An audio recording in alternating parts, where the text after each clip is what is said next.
Hello, and welcome to Starside Chat, episode 36. I am your host, one of your hosts, Aaron, and with me as always is Zach. How's it going, Zach? Pretty good. Has it been 2 weeks since we recorded? Yes. It feels like it's been a long time.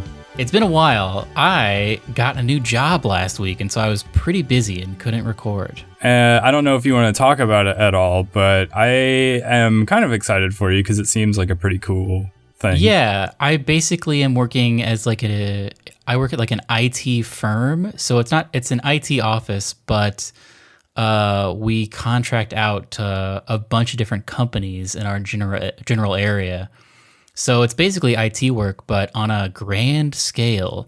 And I'm learning a lot, and I'm getting up early every day, and it's been really fun. But because of that, I could not record last week. The ultimate goal is to get to where you're basically living out the IT crowd, I think. Maybe that not. is, we were talking about this before we started recording, and that's like the one thing that is, it's like a good thing and a bad thing, because I'm learning a lot because I'm constantly doing different things. But the reason I'm doing that is because there's never not tickets to be filled out because so many different companies rely on us. So like if I was the IT person, or if I was in like an IT group for one company, there would probably be a little bit more downtime and I could like tackle things at my own pace. But because it's just like a constant flood of people coming in and like, well, this laptop from this guy doesn't work. And like, oh, this guy a mile away, his monitor doesn't work. So go check that out. It's just like, it's good. It's like trial by fire, and I'm learning a ton, but it's also I imagine that being what it would be like if you worked for Geek Squad. Yeah, I think it's very similar. Yeah, it's basically like working at a Best Buy, but for like companies. Yeah. But you have some maybe some stuff going on this week as well, right? I do. I have a job interview. It's just a phone interview, so it's like maybe a first round. So I'll have to see how it goes. What do you think about this, Zach? I have heard that it is a good thing to dress up in a suit even for phone interviews. I mean, I will do that just to see how it works. Actually, what if I do the opposite and I dress down?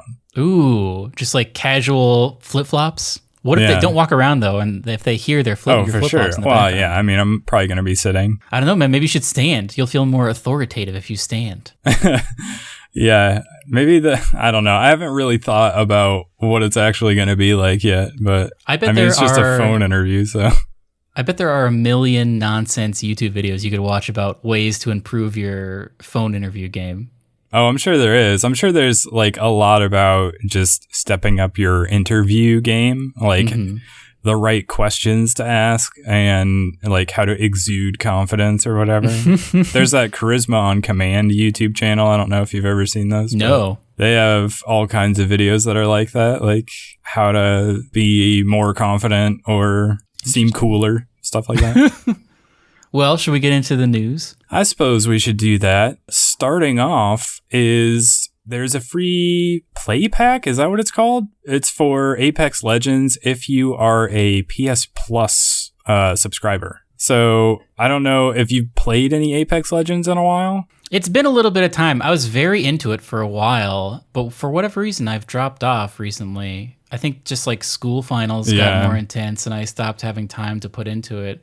But if I was going to go back, I think I would go back on PlayStation because I think more elite players are on PS4. Oh, really? I would have thought the other way around, but I feel like all the streamers are whoever, like if people still stream Apex Legends, they're all on PC. Oh, so you're saying less intense players are on PS4? Yeah, I feel like it's a more casual landscape. Yeah, which definitely is fitting of me and my abilities as a first-person shooter player. No, yeah, same, like, school got hectic and I just got really sidetracked and didn't come back to Apex Legends. I always wanted to. And like I would definitely log in just to get this stuff. It's like some skins for 2 characters and for a weapon and then like a banner or something like that. Yeah, Lifeline. So it's Lifeline and Mirage, and Lifeline is definitely my most played character. So I would totally use this. Yeah, they're pretty cool looking. They're kind of purpley. I can't really tell for sure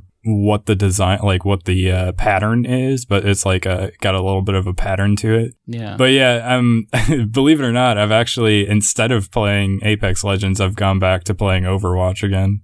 Oh, really? Oh, yeah, because they had some sort of event that happened lately. Yeah, right? it's their anniversary event, like literally just started yesterday, where they bring back all the special like seasonal events that they do, and they kind of rotate through them over the course of the week, and you have access to all the special skins that are like all the seasonal skins. So like if you maybe missed out on the winter event, and you're like, man, I'm always too busy to play during that time, so I never have any of the winter skins. Well, you can get them now if you start opening some loot boxes. So, not to get too far ahead, but we got to start talking about E3. Mm-hmm. Do you think Apex Legends or Overwatch will come to Switch at E3? What do you think is more likely, actually, I should say? If I had to guess, I would say it would be more likely that I was going to say Apex Legends, but then didn't something from Blizzard just come out on... Yeah, Diablo 3 came out on Switch. Oh, so yeah. Maybe Overwatch, actually. Would you get it on... I mean, would you buy it again on Switch?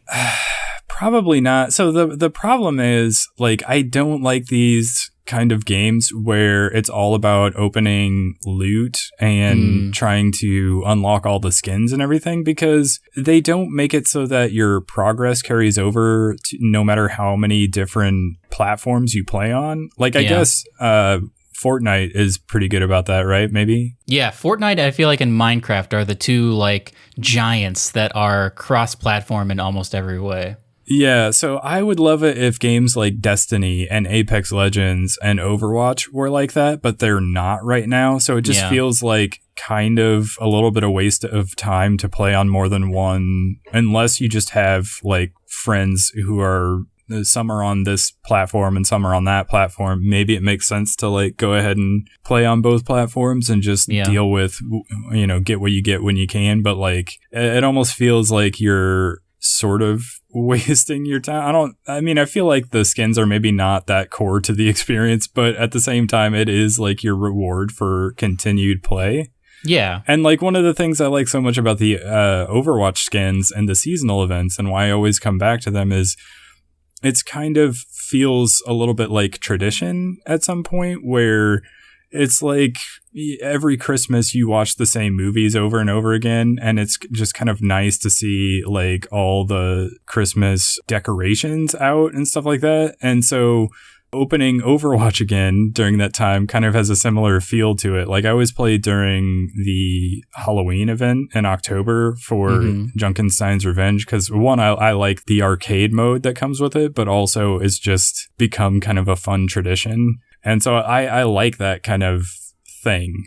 So I don't know. I wish they had more of that stuff, but they need to make it so that if I play with you on PS4 and then I switch over because like you're not on and I play on PC for a while, it needs to feel like my time is still being valued. I feel like that's got to come. I mean, especially with like this new age we're getting into where everything's going to be streaming from the cloud. I mean, Stadia is something we've talked a lot about. Yeah, that's the big one. You just need like profiles that are, what's that term? Platform agnostic. Oh, well, so here's a thing that I don't think either of us put in our show notes for whatever reason, but didn't Sony and Microsoft come to a deal on Azure? Oh, are they sharing?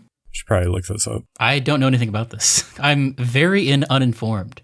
Working 8 to 5, I look at my phone a lot less during the day, which is a detriment to my ability to keep up on things. Yeah, this is like probably the biggest news story of the last week, and neither of us remembered to put it in our show notes. But lay it on me. I want to hear. So Microsoft and Sony are teaming up for the future of gaming. This is according to The Verge. It's basically Xbox and PlayStation trying to beat Amazon and Google, I guess, but they unveiled a surprise partnership where they're collaborating on the future of cloud-based gaming. So it wasn't clear to me what this was going to mean for Sony and Microsoft, but it seems like Microsoft is sharing its like Azure cloud-based tech with Sony. Do you think this means at Microsoft's press conference at E3, they will say the word Sony at some point? I mean,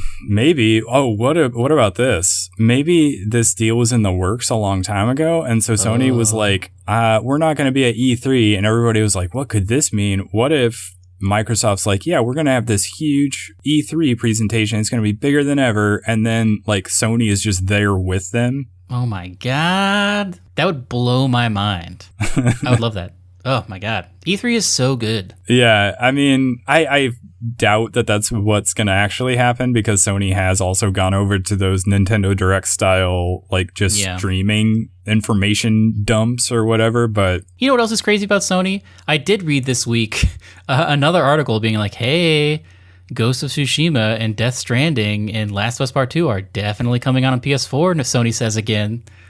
Isn't that crazy?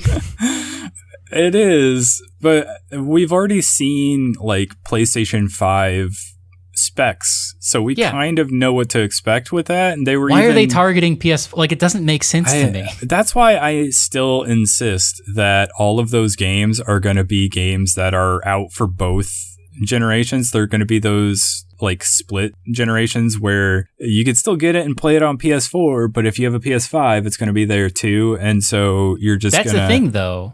Is like there's all these rumors about PS4 and PS5 being completely compatible. So it's not it's not two discs, it's one disc. It's like pick up Last of Us Part 2, it'll work on either machine.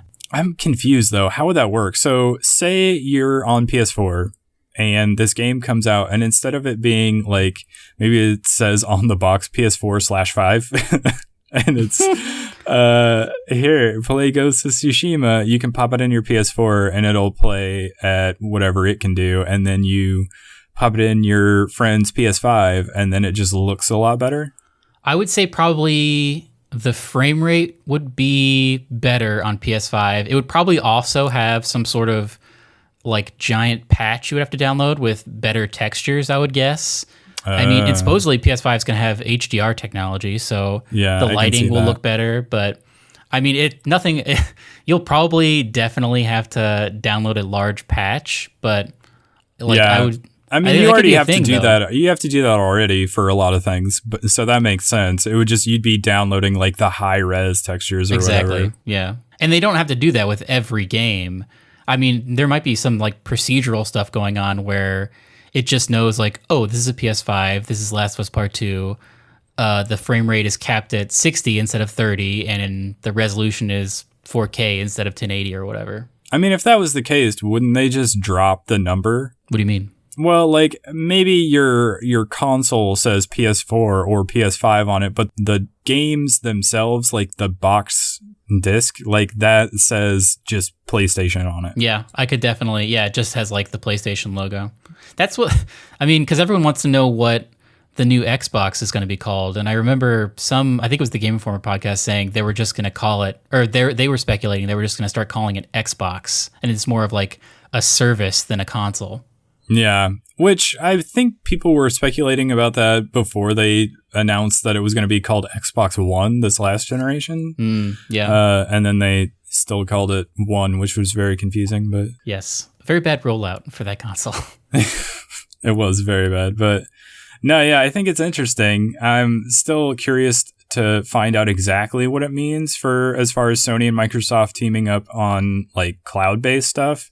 Because like PlayStation has, or Sony has that PlayStation Now streaming service that's not been very good. Yeah. And like, I don't know how they compete with Google, I guess.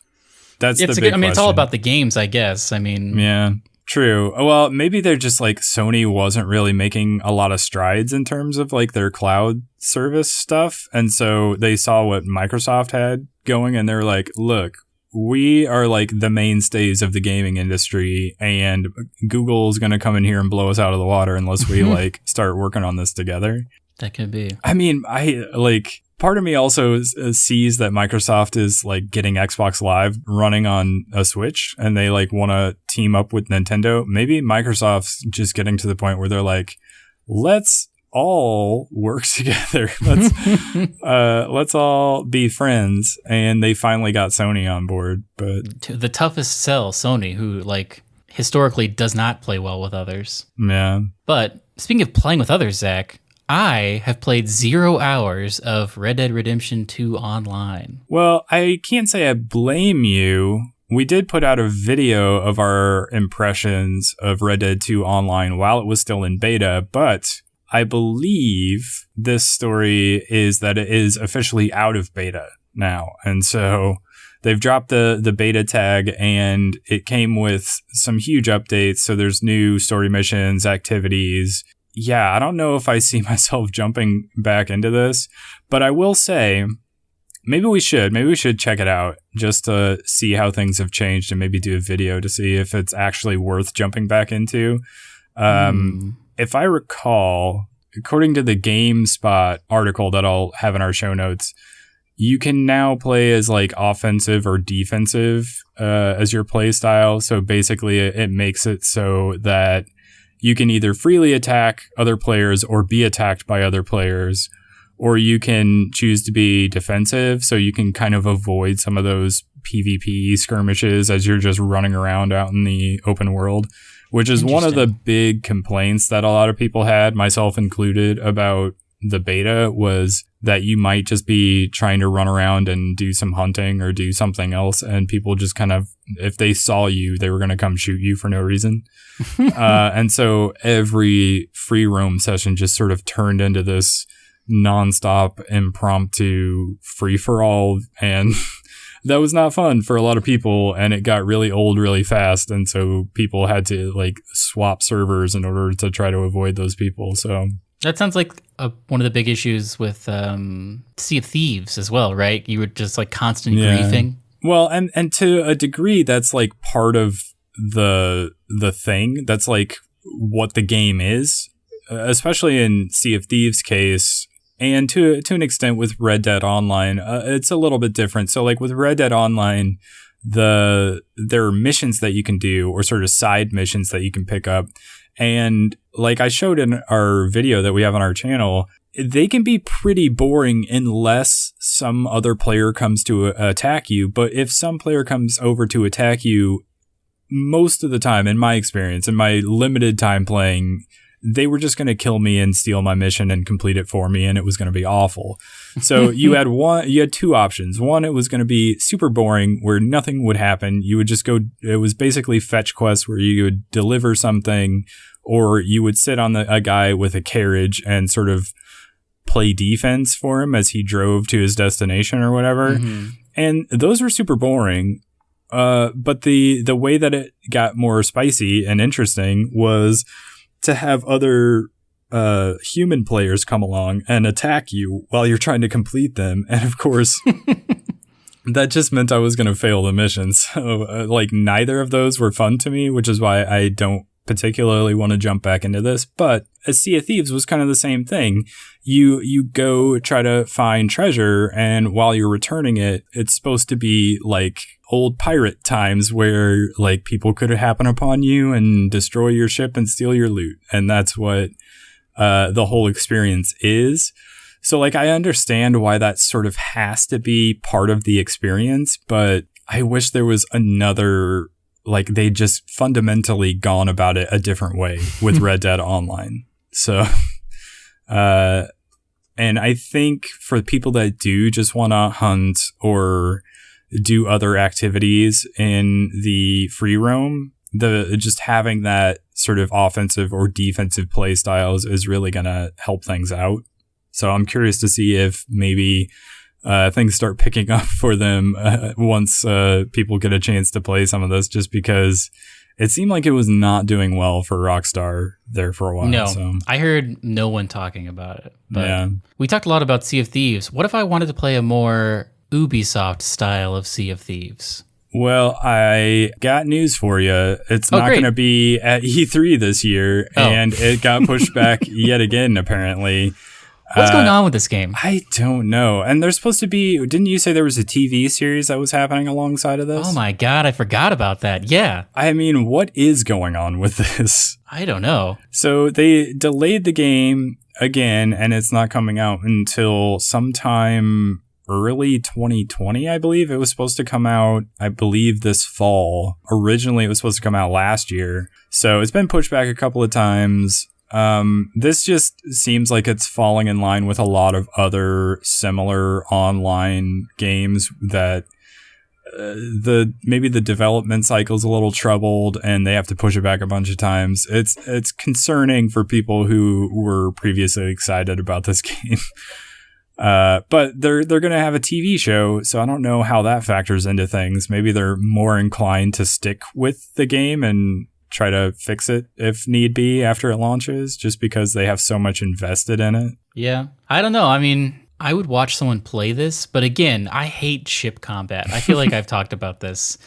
So I'm not super on board for pirate games. I also feel like maybe the general public, I don't want to, the ship has sailed is the only way to say this. Nice. But I feel like we're not talking about pirates anymore. Maybe this like premiere show will get us more into it, but I don't know. Pirates aren't particularly part of pop culture right now. Like the Pirates of the Caribbean movies kind of maybe outstayed their welcome a little bit too much, and it seemed like maybe a good time to lay low on the whole pirate thing. But then again, Sea of Thieves, I think, did all right. So I don't know. It came out in not a great state, and then it got it picked up by a lot of streamers playing it after an update for a little while. I think it's since gone back down again. Yeah. But that being said, I am very much looking forward to whatever Ubisoft does have at their E3 conference. Yeah, apparently not this, but they're gonna show off other stuff, I'm sure. Let's talk about E3. Yeah, let's do it.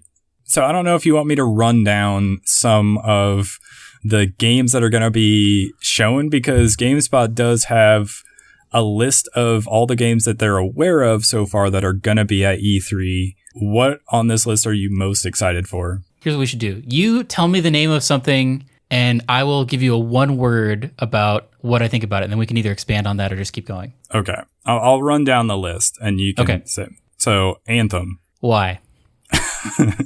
Apex Legends. Switch. Battlefield 5. Not interested. Battle Wake. I don't know what that is. It sounds like ship combat, so I'm not interested. What? Yeah, it was my one word for that. Here's another one for you. Bee Simulator. This would be my what? What is that? Borderlands 3. Mine would be Pass. Yeah. Call of Duty 2019. Battle Royale, ? Cyberpunk 2077. Best. Most interested. Must see. Most anticipated for sure. Doom Eternal. Also very, very interested. Dying Light 2. More like Dying Light snooze. FIFA 20. Pass. Farmers Dynasty. This is interesting to me because is this this isn't related to Harvest Moon, is it? That's something else. That's called like seasonal something or whatever. I like a farming game, so I'm interested in this. Fortnite Summer Block Party. No. Halo Infinite. Destiny ? John Wick Hex. What? Yeah, what? Monster Hunter World Iceborne. I'm excited for you. I don't know that I'll play it, but I do think it's cool. You were so hot on Monster Hunter World. I would play it if anyone I knew was playing it, but nobody I know is playing it. So it just, I've been away for it for so long. It's kind of like that thing when like the first Division came out. Yeah. And they had that big update and everyone was like, it's finally good. And we're just like, well, that ship has sailed, so whatever. Next game is Overpass. I don't know what this is, but I'll overwatch for it. Ooh. Paranoia, Happiness is Mandatory. I am intrigued. I played the pen and paper version of Paranoia a long time ago, so I don't know what this is, but I assume it's some sort of tactical game. Interesting. Scavengers. Unknown. Unknown, indeed. Star Wars Jedi Fallen Order. Intrigued. Pleasantly surprised by what I've seen. I like a story. I mean, this looks like Uncharted Star Wars, so I'm interested. Yeah, I'm very curious. Tavern Keeper. Never heard of it. Never heard of it. The Fisherman Fishing Planet. I'm interested in whatever that is. You like a fishing game? I mean, what could it be? I mean, a whole planet of fishing. What if it's a really deep RPG? What if it's the Destiny of fishing games? Oh, now you're speaking my language. The Legend of Heroes Trails of Cold Steel 3. There's 3 of them? There's 3. This is the third? The most generic name. The Legend of Heroes. That's true. Next game, The Rift Breaker. Unknown. I have no idea what that is. The Sinking City. I am interested in this. If this is what I think it is, I remember seeing demos of this last E3, and I am very intrigued. This does seem interesting to me. I'm excited to find out more. The Walking Dead Onslaught. Snooze. Is that the one that was like the Left 4 Dead game, but it was in the Walking Dead universe? Yeah, I think so. Yeah. Tom Clancy's Ghost Recon Breakpoint. I want to watch people play this. They did like a press reveal of this game, like a live stream, and it looks interesting. People kept referencing Breath of the Wild because it's like an open world, do whatever you want type game with survival elements. Interesting. But I don't know. I've never played a Tom Clancy game except for like on N64. I mean, you played Division. Oh yeah, that was a Tom Clancy game. I forgot about that. Did you play Rainbow Six at all? I played the one that was on N64, I think. Okay. Yeah, I mean, I played a bunch of them. Like, I played the N64 Rainbow Six, and I played a bunch of Ghost Recon games on, like, original Xbox, and I played the Advanced Warfighter games with my friends in, like, high school, and I liked those quite a bit. So, I mean, I like a Ghost Recon game. It's just been years since I've played one. I'm curious if this is, like, The Division, but more, like, out in the wild as opposed to, like, post-apocalyptic cityscapes. So I think it's maybe a spiritual sequel to Wildlands. Yeah, I think you're right about that, but I didn't play Wildlands, so I'm not sure what the formula is there. Yeah. Next game, Trine 4, The Nightmare Prince. Very interested. I find these games to be very enjoyable to play with other people. I've never played one before, so they're good. I'll keep an eye out for it. WRC 8. Does it stand for Who Really Cares 8? I think you're right about that. I don't know what that made is. 8 games about Who Really Cares. Werewolf, The Apocalypse, Earthblood. I like all those words. I don't know what that is. That's true. It is like just weird word mash, word soup. Well, that's all that they had on their list. Was there anything that you didn't see that you were interested in? We're definitely going to get some, you wrote in the notes, Stadia. I feel like there's definitely going to be some Stadia news. Not a lot of Nintendo stuff on that. I feel like there was something else happening where Nintendo was like, you'll learn more in June, but I don't remember what that was. Maybe some Animal Crossing I would like to see. Yeah, and maybe some new Pokemon stuff. Maybe, what else? I feel like they had another thing, though. Yeah, I'm trying to remember, because I feel like something else. I mean, they'll talk about Fire Emblem, I'm sure. I don't think that was the thing, though. There was something else, but I can't think of what it is now. Yeah, some company was like, oh, more to come in June, and everyone was like, oh, it's going to be at E3. But I can't think of what it was. Was that Stadia? I mean, I know that Google said that. Stadia was definitely one of them, but I feel like there was a specific game. I don't remember, but I do want to know a lot more about Stadia. I want them to release a time frame, and I think that's what I want the most, is a time frame. Yeah. None of these are Bethesda titles, right? Oh, I guess Doom, but... Yeah, Doom Eternal. Are they still doing their own conference? Yes, they are. Surely they got to have more than just Doom there. Yeah, well, they'll have more footage from that new Wolfenstein. That's the two sisters, probably, right? I keep forgetting about that game, yeah. I wonder, did we talk about, have they said that Starfield is not going to be at this E3? I don't recall if they said anything about that or not. I mean, I feel like for sure Elder Scrolls won't be, just because that's too far out. Yeah. I feel like Starfield's coming before that, so. Even if it's completely cinematic or like something very on rails, I would love to see, because we don't know anything about Starfield's universe. Yeah. Like, are there aliens? Is it just humans? How many worlds would it be? Like, is your ship an integral part? Are you going to be like customizing a ship? Any kind of information about Starfield, I would love to get my hands on. I know. I desperately want to find out more about that game and what it's going to be like, but I also feel like it's early enough in the development cycle of that game still that anything they showed us now would just be like concept, like proof of concept stuff. Like, this is what we're hoping to achieve. And so when the game eventually does come out, people will be so mad that like, oh, you didn't do this. Like, this is just like the cycle of showing a game off at E3. Like, yeah.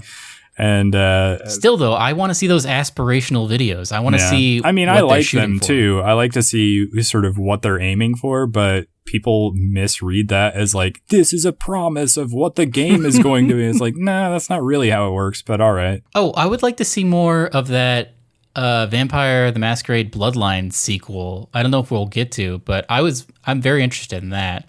I don't know how far into the development that is, but yeah. I'm sure. So ramping up probably next week. How many weeks away is E3? It starts on like the 8th, I think. Yeah. So probably next week we'll make some like speculation E3 videos, maybe even this weekend, that you guys can check out on our channel, on our feed. I'm down. I would love to talk about what's coming up for E3 and what we're most excited about. So it is. It's getting very close. It's very exciting. But maybe we should talk about another Ubisoft thing that was kind of disappointing. The fact that we're not seeing any more Skull and Bones. But apparently The Division 2 did not meet sales expectations.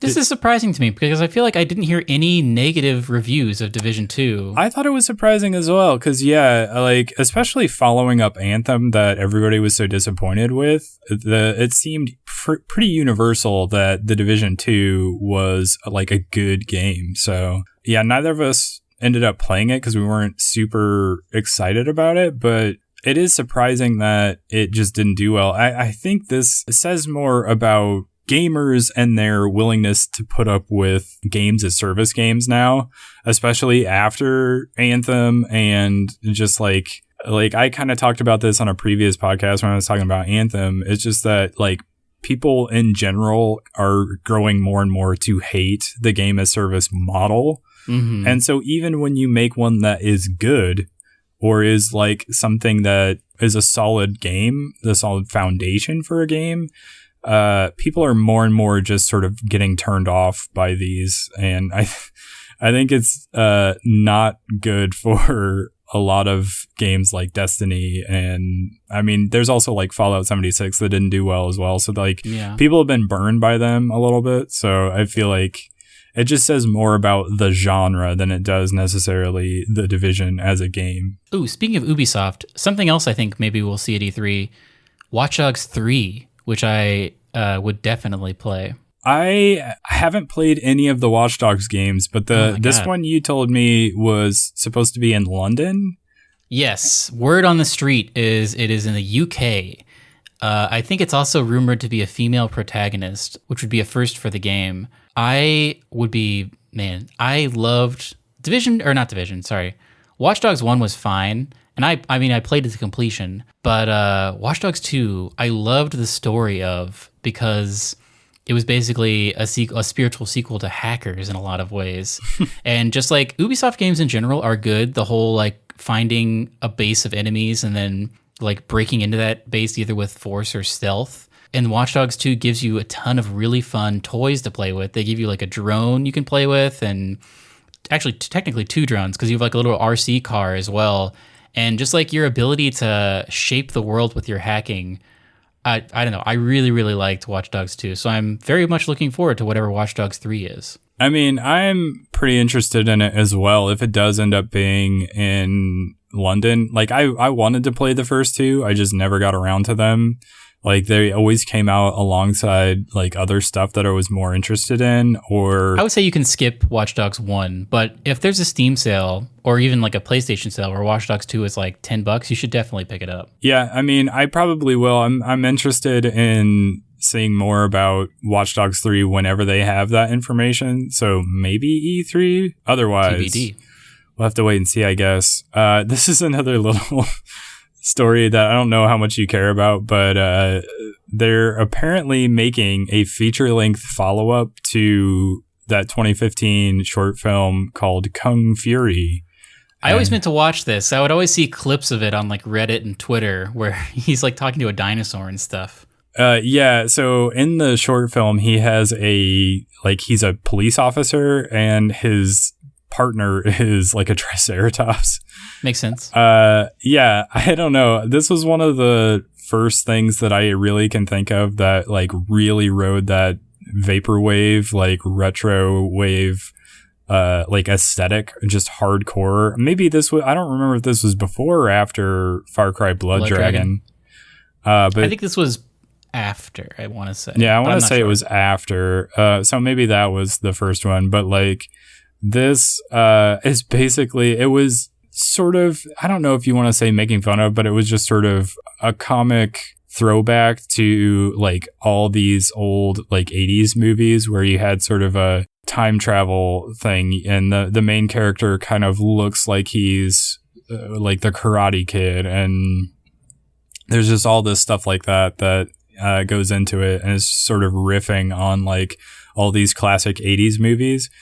And it was weird and wild and fun and kind of dumb, but kind of fun as well. So I was into it, and it was only like 40 minutes, right? Yeah, it was a short film. It wasn't a full feature-length movie. So this one, I don't remember exactly how long it was, but it was definitely not a feature-length movie. But the one that they were talking about, the Hollywood Reporter had a story from Cannes about Kung Fury 2 getting like a major investor, and that it was going to start production. And apparently it's going to star Michael Fassbender and Arnold Schwarzenegger.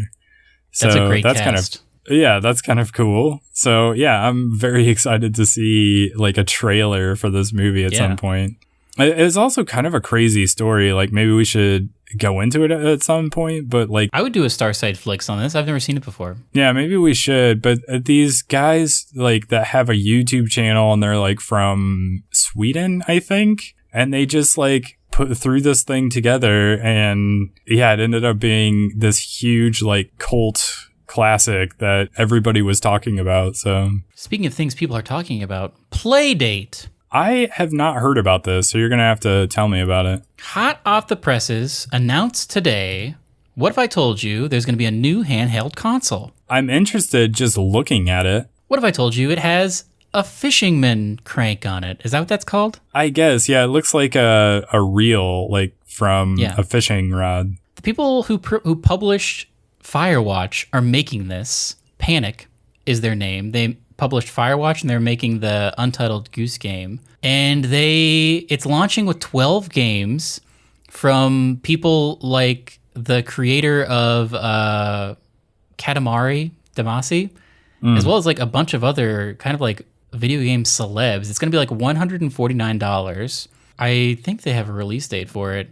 But it's just this weird little handheld console. And it's I don't know if we're going to see anything at E3 or what, but I don't know. It's shipping in early 2020, and it's this little handheld console. It's got a D-pad, it's got an A button, a B button, and a fishing rod crank. It does look like an old like Game Boy Color, but with a black and white screen. It's got a black and white screen. Yeah, with a black and white screen, and then the fishing reel on the side of it. I am very interested in this. I was gonna say, like, until I saw the black and white screen, I was like, do you think that this will just be like the ideal emulator for like old Game Boy stuff? But I don't know. Now that I see that it's got the black and white screen, I'm not sure. Well, classic Game Boy was black and white. Yeah, but I mean, there's Game Boy Color, Game Boy Advance, like all the stuff past the original Game Boy. Yeah, so like the guy who made QWOP. Do you remember QWOP? Remind me of what that one was, because the name sounds familiar. QWOP was that weird running game where you had to like press buttons on your keyboard in order to run properly. Oh yeah, I remember that. Spell Tower, which is also a game people like a whole lot. The creator of Spell Tower has a game. I don't know. This just like came out. It's going to have 12 games. The games are going to be released on a weekly basis and are designed by a bunch of different people. So this is it's a weird, interesting thing. And looking at the image of it at the very bottom of the page, it looks very small. Like, yeah, it shows it being held by somebody's hand, and it's very tiny. It's like 2 credit cards, basically. Maybe 2.5 credit cards. The screen looks like maybe it's a credit card size, and then there's just like some plastic that goes around it for the buttons. I want to see video of this thing. $149 is a very high price point, but I guess they're including the price of the 12 games within that.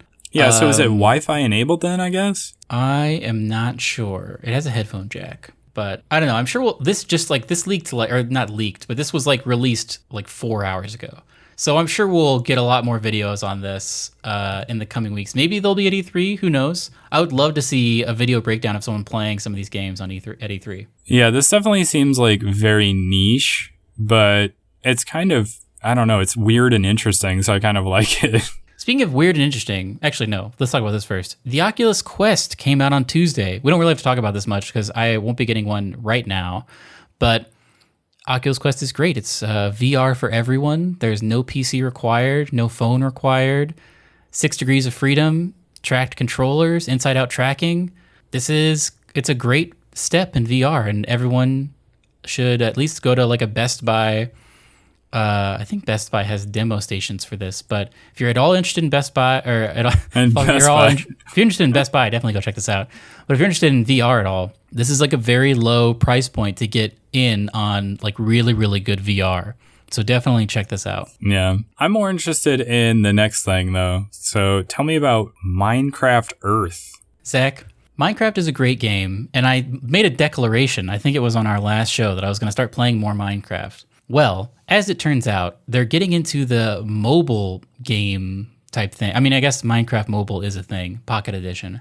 But Minecraft Earth is like an AR Pokemon Go style game, but it's much more AR focused than Pokemon Go, where like in Pokemon Go, you can basically turn off AR, and I think everyone does. Yeah. This is like wholly about AR, where you walk to certain locations, you find like tappable materials, you're like collecting bricks, and then you create creations and you can leave them at places. You can go to your park, your public park, and like make a little fort.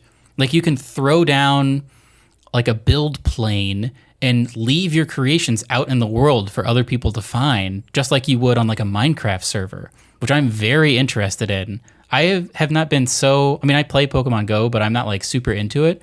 This is something I think I could get super into. Yeah, would there be more than one server, or is it just like one server where you live, that's where everything is? I am not sure. They haven't shown a lot of details about it.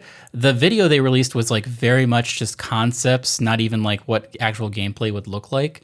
I think we'll see. So I signed up for the beta, and you can too if you want.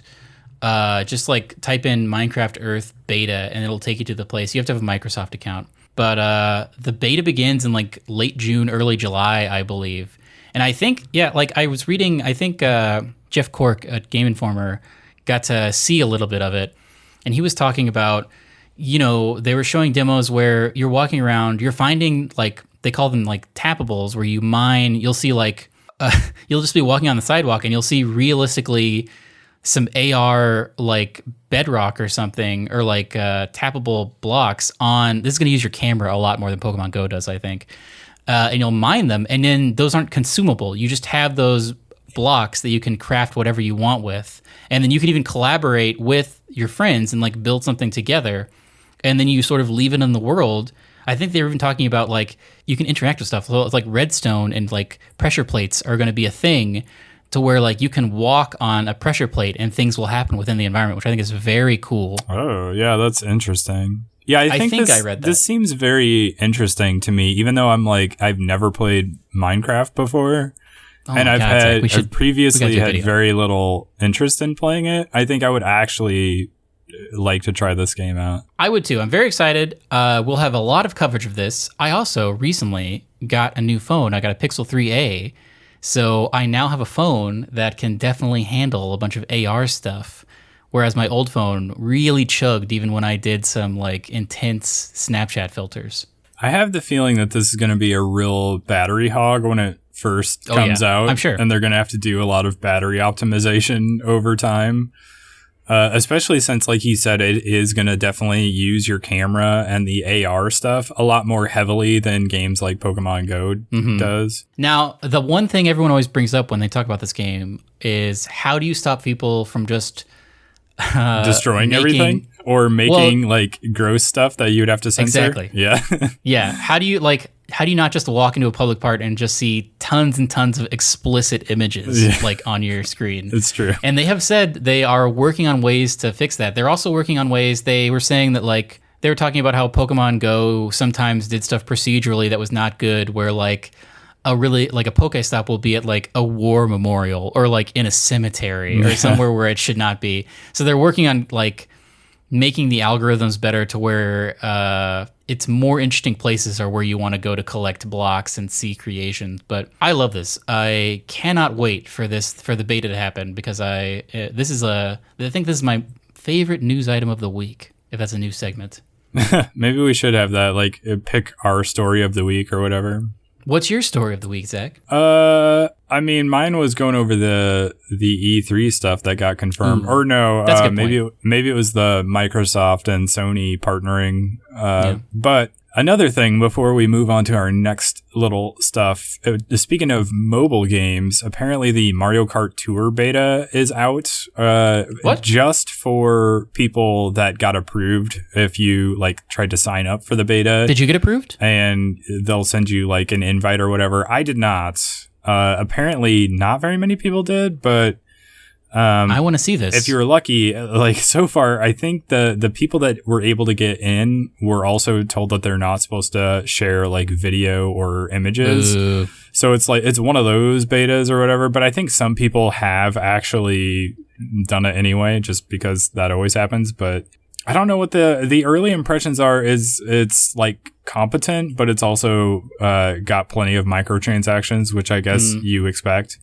Yeah, that's unfortunate. Yeah, I mean, it's whatever. You knew it was going to have them. Even like the Super Mario Run had microtransactions on, I believe, on top of like having to pay $10 or whatever. Yeah. Do you think this will also be $10? I think this one will be free and just have microtransactions, but that Fire Emblem game that they have, and of course Pokemon Go is the same thing, like free to play, but they have microtransactions. I don't know. I am pretty interested in this just because I like Mario Kart, and like obviously I could just play Mario Kart on my Switch, which is also mobile. But I don't know. I like sometimes it's nice to just pull out your phone and not have to worry about carrying your Switch around. So yeah, so like a sort of smaller experience that you can also play on your phone, which you are definitely 100% always going to have with you. True. Is just sort of. It's nice to have, even if it's not the best version of that game. Zach, we both saw Detective Pikachu. We did. We're still debating on whether we want to do a full review or if we just want to talk about it in general here. What are your initial thoughts? I liked it a lot more than I was expecting to. I also liked it. Maybe I had low expectations. Partially because the trailers didn't particularly impress me. I know you liked what you saw, but I was a little bit turned off by just the art style of the Pokemon themselves. Just that, it was like that. What was that anime game from a couple months ago? What kind of anime? It was all like it had One Piece and Dragon Ball Z. And that Shonen Jump? Yeah. It was called Jump Force. Yeah. That game was similarly a turnoff to me, just the art style of it, where it tried to put these like really realistic textures and lighting on like cartoon characters, and it just made them look kind of gross a little bit. So I was turned off by the art style of the Pokemon themselves. And I was also turned off by expecting cute Pikachu voice, and then you hear the voice of Deadpool. And I was like, I don't know about this. But it makes so much sense when you actually see it. And it doesn't actually, it's not what I thought it was going to be. Like, it doesn't turn, like, it's not, you don't think of Deadpool anyway. At least I didn't, for some reason. I don't know why I thought I was going to when I saw the trailer, but I was like, I'm just always going to think, oh, that's Deadpool. Why is Pikachu talking with Deadpool's voice? It makes sense in context, and it totally works. I don't know what you thought. I also liked it. Yeah, I liked the character designs from the get-go. I liked how fuzzy Pikachu was. The fuzzy ones are fine, but there are some that are like skin texture and is just like, ugh. Yeah, it was like weird to see a big like Machamp or whatever. Yeah, especially just like the more humanoid they are, the more grotesque. Yeah, those Greninjas were pretty crazy as well. Yeah. But yeah, overall, the plot, I think, was pretty generic, but I liked it. I guess we should not get into spoilers, but I have a lot of questions about, like, the villain's plan at the end and why stuff happened the way that it did. But overall, they did not really leave a ton of room for a sequel, but I guess they could do, like this was technically called Pokémon Detective Pikachu, so they could definitely do another, like, Pokemon and then another story within the universe. Yes, it does definitely open things up for just sort of a Pokemon cinematic universe. Mm-hmm. And I like that idea. I guess I didn't know anything about the Detective Pikachu game, so I didn't know what the story was there. But I thought it was interesting how they were basically able to almost sort of go into the lore a little bit of, like, how Mewtwo started, even without necessarily going directly into it. So I thought that was kind of cool. And like, there was some stuff that I feel like adults who are just taking their kids and they don't know anything about Pokemon might be a little bit confused by, like... Yeah, they definitely start you out in the deep end. Yeah, like, it's basically... You almost need to be in the know a little bit because, especially with, like, Ditto, who plays a fairly important role later on, they kind of set it up, but I feel like somebody who doesn't know Pokemon might be confused, like, wait, how did that happen? What's going on now? But yeah, otherwise, I thought they did a pretty good job of, like, setting stuff up and sort of reminding you of it and then paying it off later on down the line. So, like, even the twists and turns, I think a lot of people were complaining that it was a little bit too easy to follow or obvious. And maybe part of that is just because it's made for a younger audience. But I don't know. I thought they did a good job of sort of establishing stuff and then paying it off later. I agree. Maybe we'll do a longer discussion of it. But, Zach, I have news for you. I purchased a free, like, month of HBO and watched all of Barry in the last 2 days. You purchased a free thing? Yeah, basically, I'm going to cancel before they charge my card. Gotcha. Yeah, so you're all caught up on Barry, huh? I have not seen the last episode. The finale was Sunday alongside another finale that we'll talk about here in a second, and I have not watched it yet. So good, Zach. This season was so good. It was very good. I like the show quite a bit, and I've definitely been recommending to people that if you watch anything on HBO, you should also be watching Barry, just because it's that good. Ooh, Zach, speaking of anything on HBO, what about that Westworld 3 trailer? Oh, yeah. We should have thrown that in the show notes as well. What about that? Didn't that look amazing? It looked like a completely different show. Yeah, it looks great. It looks like... it looks so good. Well, so here's the thing. Is it basically the footage that was seen there, like the first episode, and then it 100%. Goes right back into, like, normal Westworld mode? Or is it more like this is going to feel completely different for most of the season and then they'll tie it in later? Almost 100% of it will take place in the real world outside of the park. I think that Aaron Paul is integral. I don't think he's just going to be in the first episode. I think he is going to be our new window into, I mean, how much time has passed, you know? Right. I think Bernard will, like, show up or whatever. But yeah, I think that whole first episode, here's what I think. That whole first episode is just going to be setting the scene for the world. The last 5 seconds of that trailer is the last 5 seconds of that episode. And then it just cuts. Yeah, I can see that. And then the pilot just ends with her appearing, and then the season is like, how did she get here? What happens next?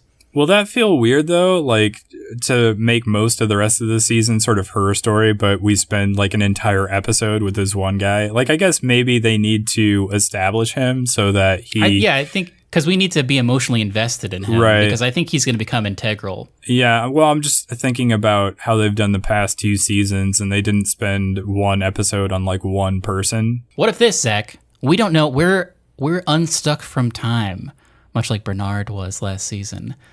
We don't know anything. So they could, again, pull that 2 timelines stuff with us because we don't know, you know? We don't know what the real world is like. We don't know if Aaron Paul is two different people. Yeah, but I mean, would they pull that again? I mean, who's expecting it except me, the smartest man in the world?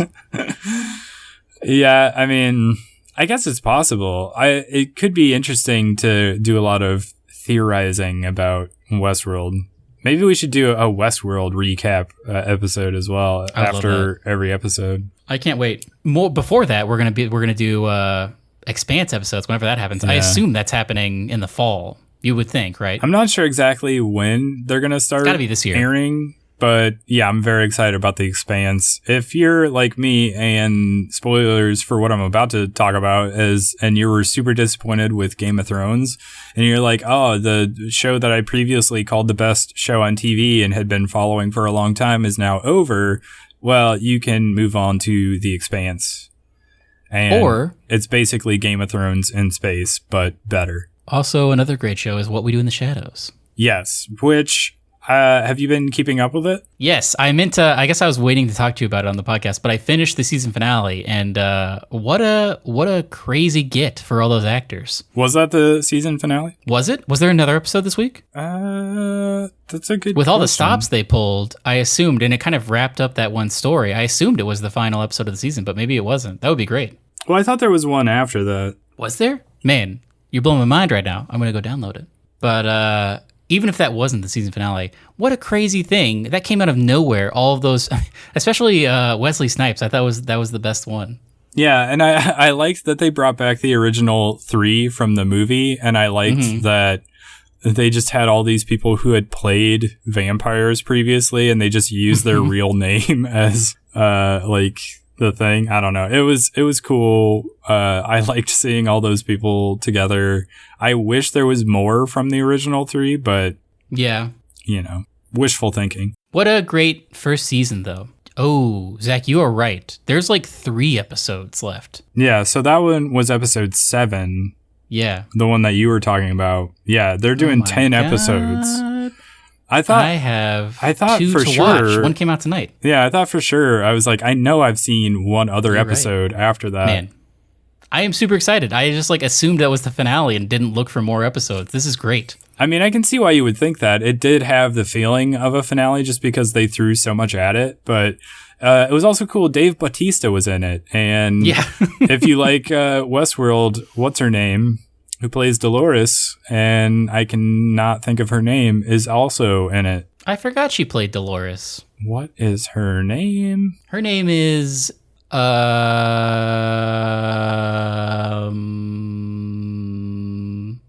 all know her name. We all know it, of course. Dolores. Everyone knows what her name is. And she even used her actual name on the show, so it's real bad that we can't think of it. Evan Rachel Wood. Yes, Evan, of course. That's what I was going to say. Classic. And the classic girl's name, Evan. Yes. And what's his name? The guy who played... oh, gosh. I'm so bad with names, apparently. Who? Danny Trejo? Well, Danny Trejo was in it as well. Ruben something. Oh, Pee Wee Herman. Yeah, Pee Wee Herman. Which was also a name that I was trying to think of that I could not. What was he a vampire in? That's what I was trying to figure out. I was like, did I miss something? But of course, Tilda Swinton was a vampire in Only Lovers Left Alive. A great little movie. Was Pee Wee Herman a vampire in some movie? Canonically? I don't know. I mean, maybe. Wait, now I'm thinking about it. He was in the original Buffy the Vampire Slayer movie that didn't have anyone from the TV show in it. I just got to it the second you said it. I was like, oh, I bet it was Buffy the Vampire Slayer from 1992. Problem solved. Are there photos of him as the vampire? Oh, there are. I feel like I remember him having a crazy hair in it. He looks a little like Tim Burton. Like if his hair was not sticking up, it was just like down. Zach, talk to me about why you hate Game of Thrones now and you regret spending the last 6 years watching. Well, it's finally over, and it has ended very, very poorly. I've never seen an episode. Basically, all the character arcs feel like it felt like sort of character assassination where they were just like ruining all the storylines for all your favorite characters and ending them in very unsatisfying ways, and a lot of very unsatisfying wrap-ups to storylines that you've been invested in for many years. And part of that is not even just because I think the writers either went against what George had in mind or didn't know what he had in mind, so they just made it up.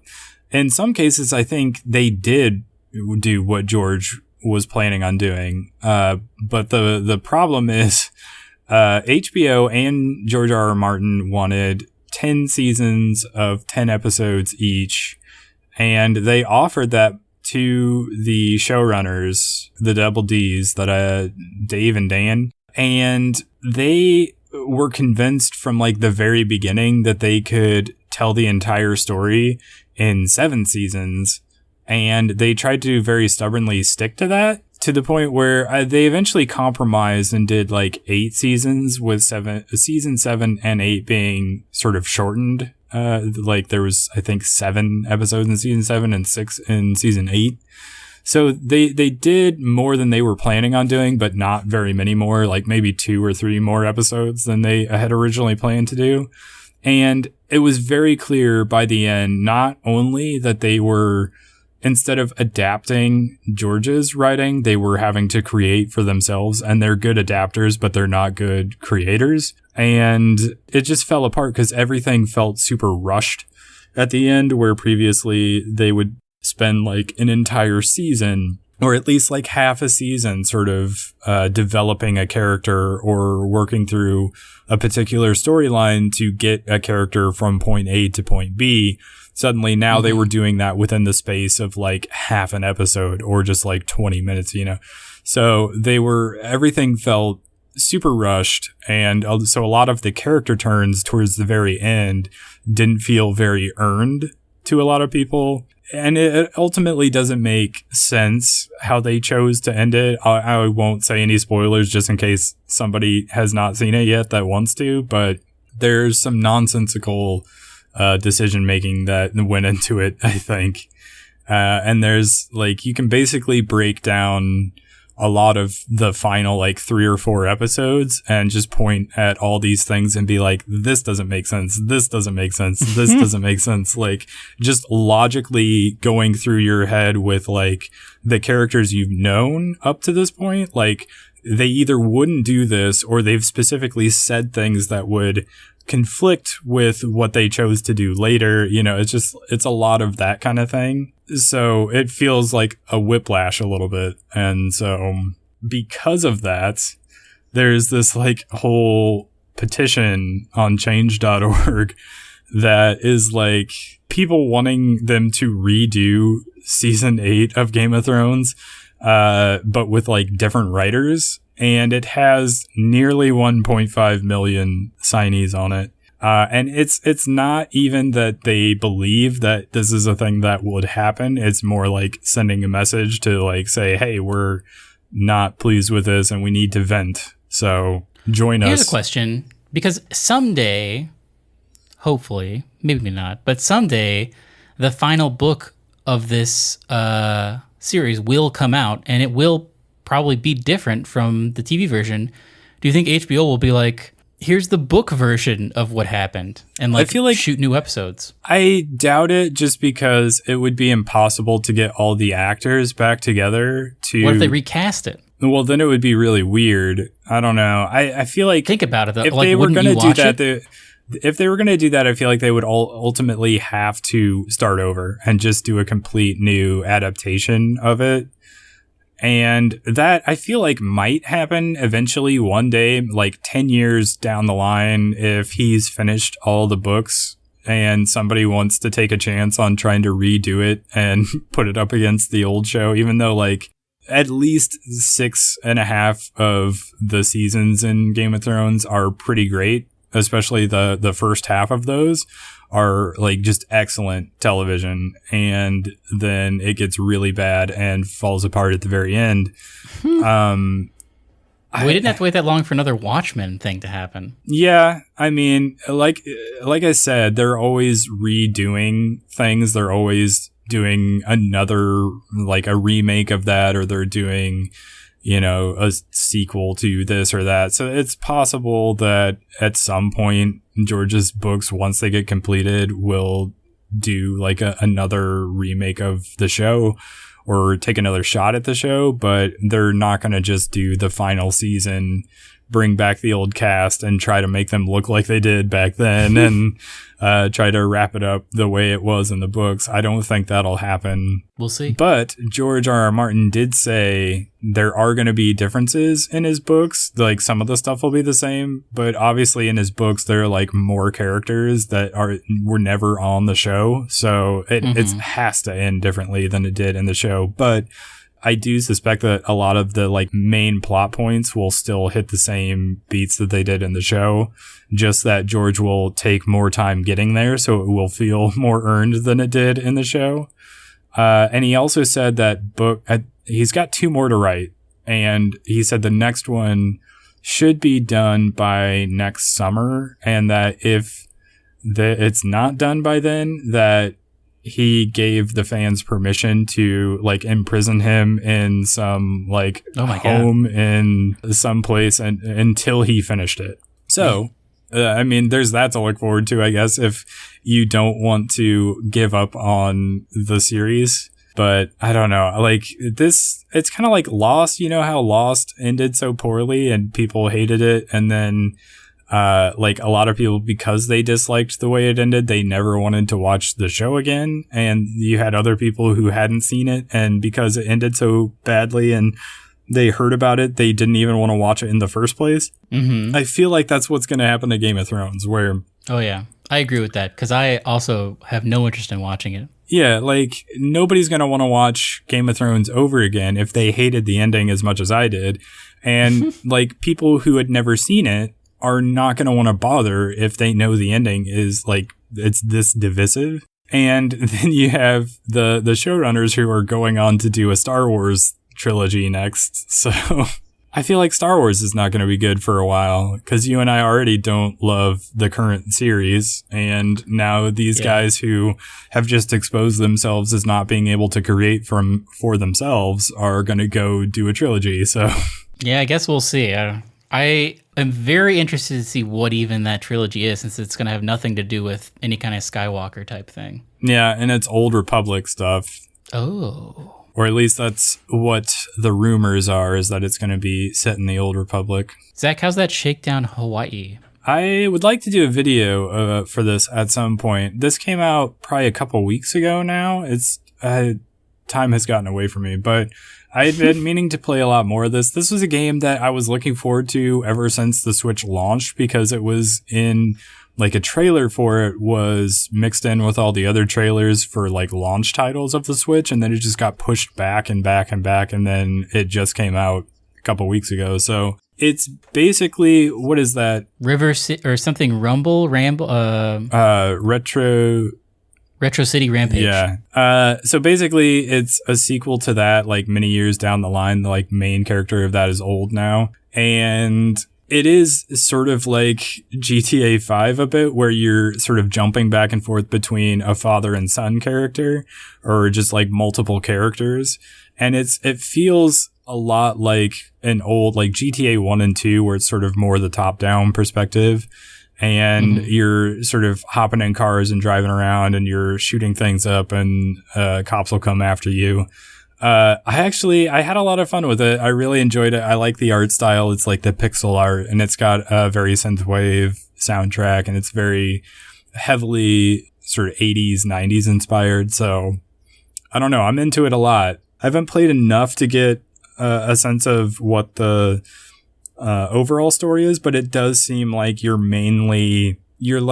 trying to get back your business basically, and you're trying to expand, and like everything is sort of modernized, and now you have to like, you'll go to these stores and try to sort of hustle them so that they have to pay you for protection money, and then you'll like use your money to buy like a coffee shop, and you'll get like hourly income from that or something, and you can steal cars and take them to like an auto shop that you own, and you'll get money for selling those. So there's like you're basically trying to take over Hawaii, basically, where you that sounds own fun. a piece of everything. Yeah, the gameplay looks really fun. I want to see. I've seen a little bit of gameplay, but I would love to do a video on it. Yeah, we should do that soon or in the near future. Well, I have been playing Uncharted 4. I linked to a commercial from back in the day that I'm sure you remember. I put in the show notes, but it is very similar to that because I have been playing it with my girlfriend, and she loves to watch it because it's basically like watching a movie. Yeah. It's very true to the commercial. And it's great. I know you've played 4, and I just took forever. I picked it up from Target for like $15 because it's been out forever. And I'm loving it. It's great. Like, that's a great style of game. I know it's probably very intense to make. That's why we don't get a lot of them. But Naughty Dog is top of the game when it comes to these like narrative cinematic experiences. And when I beat it, maybe I'll talk a little bit about it. But for now, it's I'm really enjoying it. Yeah. If you haven't picked it up, definitely check it out. It's like $15 now. Yeah, I was going to say, isn't it one of those new like PlayStation classics or whatever that are like $20 or something like that? But a great purchase. It is. It's very good. I liked it a lot. I actually picked up the trilogy. Like, they have that combo pack where you can get all 3 of them. Yeah, I think we picked that up at the same time. Oh, that's right. Yeah. And And then we all beat that, and then you bought the 4th one, and we didn't. Yeah. And I don't know. I liked them a lot because I never had a PlayStation 3 or 2 or any of them. So I missed out on those previous ones. So it was kind of nice to go back through. I don't think you would need to have those in order to play Uncharted 4. It just helps to sort of have that context for characters. Yeah. And there is like a part where he's in like some room and he's sort of glancing at all these memories from like adventures he's had previously, and that's where having that context from the previous games will really help you. But otherwise, I think you could totally still get through it probably just fine. I agree. And that about wraps it up for us. We went a little bit over. Yeah, I mean, we hadn't done a podcast in a couple of weeks, so I felt like maybe we had a lot to talk about. So we did, yeah. There was a lot of news to cover. I mean, there's all the E3 stuff, all the E3 games. Yes, we wanted to get ready for that next week also. Very excited about that. Anyway, go ahead and leave us a like and give us a comment on our YouTube channel if you listen to it there. Otherwise, you can also find this podcast on iTunes and Pocket Cast and leave us a rating on iTunes if that's where you listen to it. And follow us on Starside Cafe at gmail.com. You can send us an email there and follow us on Twitter at Starside Cafe. And we have an Instagram as well that I sometimes put stuff up. Just search for Starside Cafe on there. You'll find us. And Aaron, give us your parting wisdom. Zach, I don't know if you know this, but if you have an account at Best Buy, whenever it's your birthday, that entire month you get 10% off of purchases, or maybe just one purchase. But I bought this phone, and because it's the month of my birthday, I got 10% off on it, which was great. Oh, really? And what phone was it? Pixel 3a. Oh, I hear that just came out and that it's a good deal. It's a great deal. I also had like $150 in Best Buy gift cards. So once I put that in and also the extra 10%, I ended up paying like $165 for this great new phone. It's originally like $400, right? Yeah. Which is still like half the price of your Well, Samsung. here's something else. I say it's $165 because Best Buy, this is not valid anymore, but because it stopped on the 18th. But when you bought it before the 18th, you got a $100 Best Buy gift card also. Ooh, that's a good deal. It's just like stacks on stacks on stacks of deals. Neither Best Buy nor the Google Pixel 3a is a sponsor, although if they would like to, they could hit us up. I hope Google Stadia sponsors us. That would be cool. They won't need us to sponsor them, but but that would be cool. I guess we'll see you next time. E3 is almost upon us. It is coming up very soon. Let us know what you think of that and what you're most looking forward to, and we'll catch you on the next one. Goodbye. Goodbye.